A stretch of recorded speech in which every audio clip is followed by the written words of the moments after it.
Dankeschön, darling, Dankeschön. Thank you for all the joy and pain. Picture show, second balcony was the place we'd meet. Second seat, go Dutch treat. You were sweet, Dankeschön, darling, Dankeschön.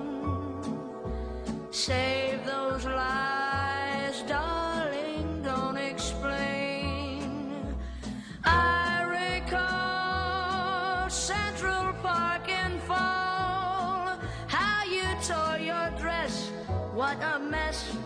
I confess, that's not all. Dankeschön, darling, Dankeschön. Thank you for walks down Lover's Lane.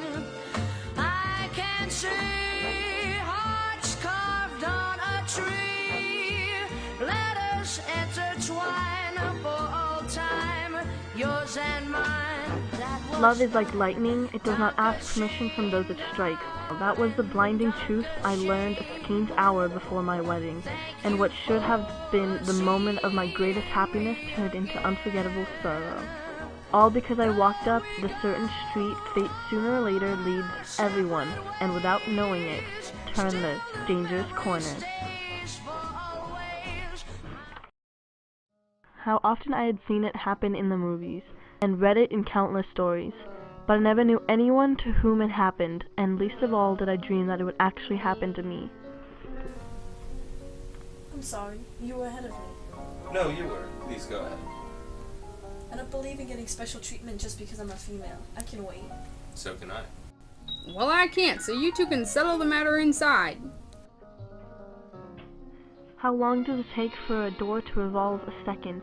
To me it seemed like a lifetime in which the deep, dark eyes of the handsome stranger beside me burned into my heart. But when we reached the other side and he smiled at me, unlike the movies or in the stories, I hurried away. I couldn't remember what I came to shop for. The stranger's deep, dark eyes were constantly in front of me. Is there anything I can do for you?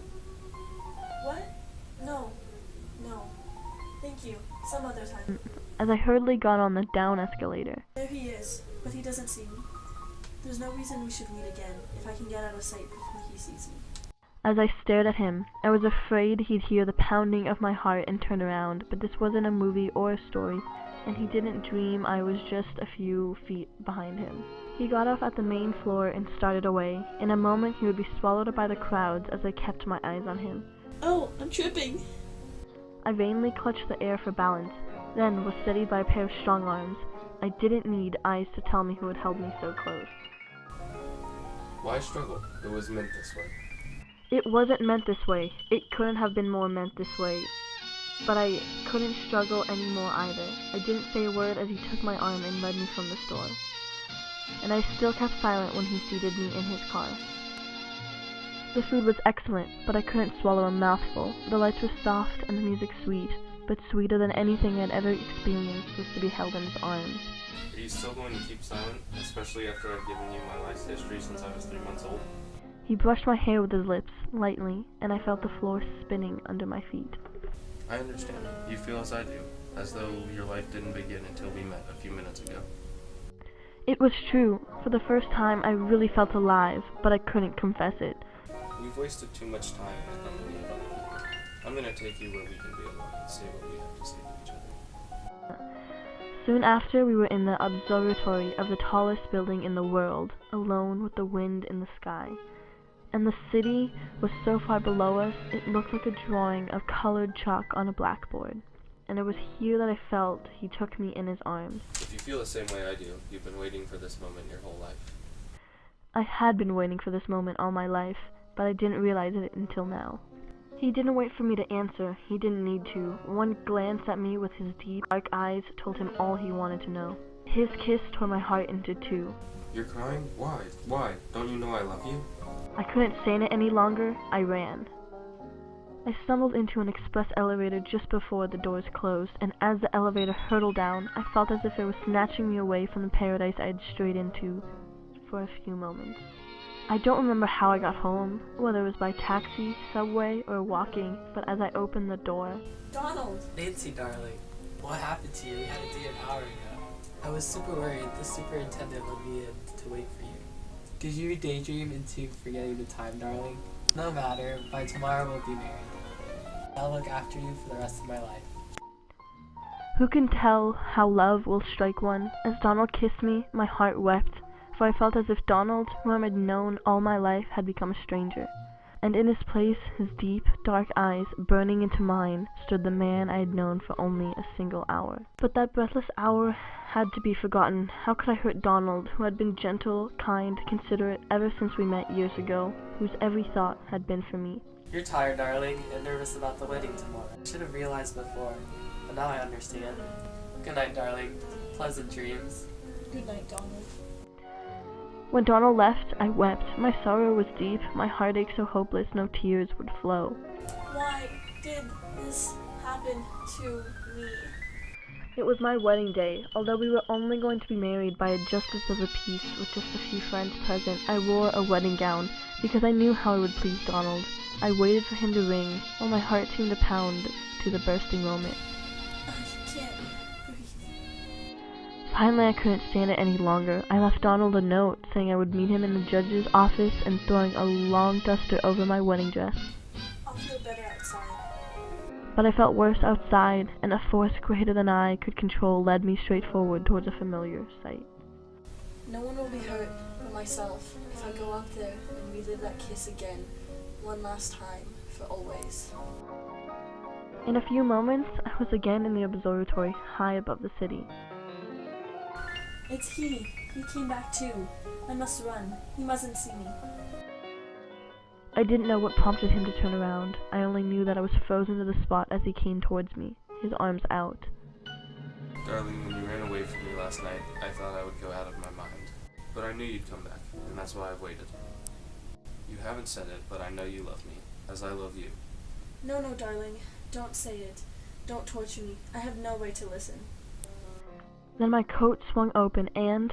A wedding dress? That's why you were so silent. It's not my fiancé's fault I couldn't help falling in love with you the moment we met yesterday, darling. But I can't hurt him. A kinder, sweeter, gentler person never lived. I cannot be cruel to him. But you'll be crueler by not telling him the truth. You can't love me and marry him. No, I won't listen. I felt my hands being removed gently. I called for you early, saw you rush down the house, but followed you. He's right, Nancy. It would be crueler not to tell me the truth. For your kiss last night told me what had happened. And if we married, I would always be wondering how long your pity would last. No one is to be blamed for what happened. Love is like lightning. It does not ask permission for those it strikes.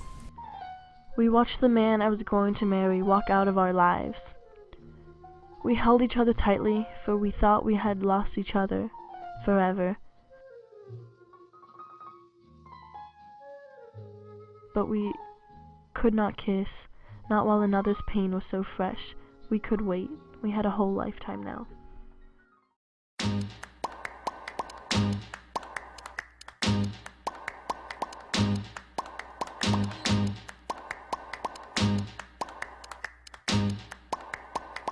Boom, boom, boom.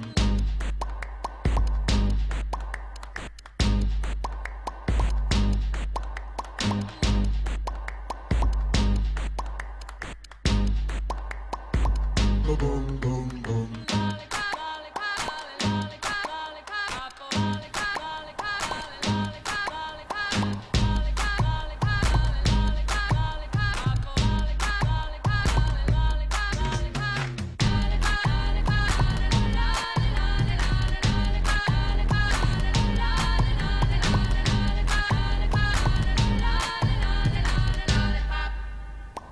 Boom, boom, boom.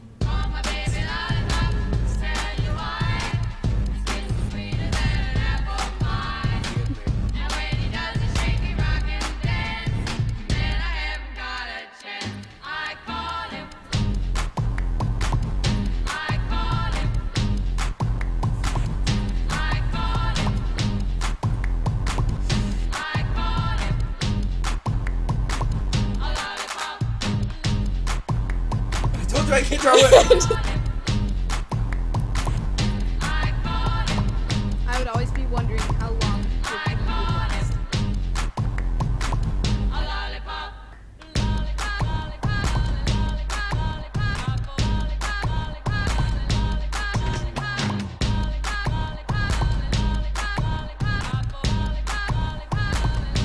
I'll give it to you, but I can't hurt it.